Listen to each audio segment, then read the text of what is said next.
राज्यातील फोडाफोडीचं राजकारण लोकांना आवडलेलं नाही अशा शब्दात मनसे अध्यक्ष राज ठाकरे यांनी मोदी शहांना जोरदार टोला लगावलाय। शिवसेना हे नाव आणि धनुष्यबाण निशाणी काढून घेणं हे लोकांना आवडलेलं नाहीये।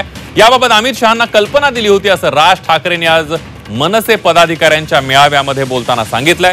लोकसभा निवडणुकीमध्ये राज ठाकरेंनी महायुतीला बिनशर्त पाठिंबा दिला होता, मात्र निवडणूक निकालानंतर राज ठाकरेंचा सूर बदललाय। आगामी विधानसभा निवडणूक स्वबळावर लढवण्याचे संकेतही राज ठाकरेंनी दिलेले आहेत। राज ठाकरे आपल्या भाषणामध्ये नेमकं काय म्हणालेत, एक नजर टाकूया।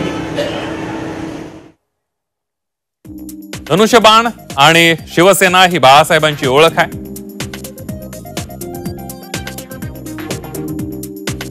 शिवसेना धनुष्यबाण निशाणी काढून घेणं लोकांना आवडलं नाही। अमित शहांना याबाबतची कल्पना दिली होती।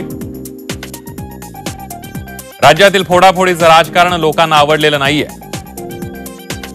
मोदी नको म्हणून काहींनी महाविकास आघाडीला मतदान केलं। विधानसभा निवडणुका स्वबळावर लढण्याची तयारी आहे। राज्यात स्वबळावर 225 ते 250 जागा लढवणार। जुलै महिन्यामध्ये राज्याचा दौरा करणार।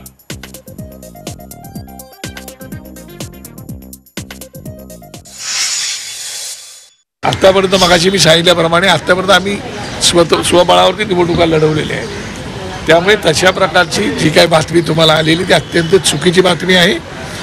आणि आता आपण साहेबांनी आता जो आदेश दिला त्याप्रमाणे जवळजवळ 225-250 जागांची आम्ही तयारी करणार आहोत आणि निवडणुका लढवायची आम्ही